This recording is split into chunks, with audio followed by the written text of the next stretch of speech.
পিঠা উৎসবের আমেজটা এমন যেন বাঙালির রক্তে মিশে থাকা সেই চিরচেনা ঐতিহ্য ফিরে আসে বারবার। তাই তো কারাগারের চার দেয়ালের কঠিন বাস্তবতার ভেতরেও সেই সাধারণ উঠোনটি মুহূর্তেই বদলে গেল উৎসবের মঞ্চে। কারাবন্দীরা নিজেদের হাতেই বানাচ্ছেন পিঠাপুলি, আর সেই সাথে যেন ভাগ করে নিচ্ছেন কিছু আনন্দময় মুহূর্ত। সারিবদ্ধভাবে জ্বলছে চুলাগুলো, আর চারপাশে ব্যস্ত হাতে কেউ বাটি ভর্তি করে নিচ্ছেন চালের গুঁড়ো, কেউ উল্টে দিচ্ছেন পিঠা, আবার কেউ পিঠাগুলো সাজিয়ে রাখছেন বড় বড় থালার মধ্যে। মুহূর্তেই বোঝা যায় শুধু বাইরে নয়, কারাগারের ভেতরেও যেন ছড়িয়ে পড়েছে উৎসবের রং। কারা কর্তৃপক্ষ জানায়, সারা বছর নিয়মিত খাবারের পাশাপাশি ঈদ, স্বাধীনতা দিবস আর বিজয় দিবসে থাকে বিশেষ আয়োজন। তাই এবারও শীতের শুরুতে পরিবার থেকে দূরে থাকা বন্দীদের মাঝে উৎসবের আমেজ ফেরাতেই সাজানো হয়েছে এই পিঠা উৎসব।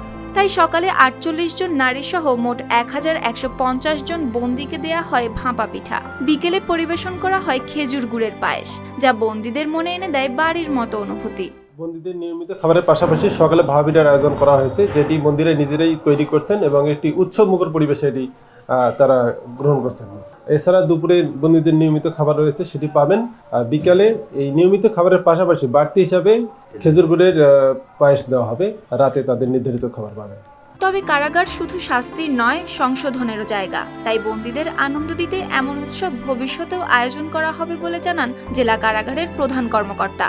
মাননীয় কারা মহাপরিদর্শক মহোদয়ের নির্দেশ অনুযায়ী আমরা কারাগারকে সংশোধনাগার হিসেবে গড়ে তোলার প্রচেষ্টায় এ কাজ করে যাচ্ছি। যদিও আসলে ১,০০০-এর উপরে প্রায় বন্দির এই আয়োজন করা খুব কষ্টকর ব্যাপার, এবং আসলে ভাপা পিঠা তো প্রত্যেকের জন্য একটা করে হলেও সেই ১,০০০-এর উপরে পিঠা বানাতে হচ্ছে। তারপরেও আমরা তাদের বন্দীদের মনের আশা, তাদের চাহিদা ছিল, তারা ইচ্ছা করেছিল, সেই তাদের চাহিদার পূরণের জন্য, তাদের মনের আকাঙ্ক্ষা পূরণের উদ্দেশ্যে আমাদের এই প্রচেষ্টা, এই আয়োজন। যে বন্দি জীবন দিনের পর দিন কাটে একঘেয়েমিতে, সেই একই জায়গা এমন আয়োজনে তাদের জন্য হয়ে ওঠে একটু সুখের আশ্রয়। News desk, RTV।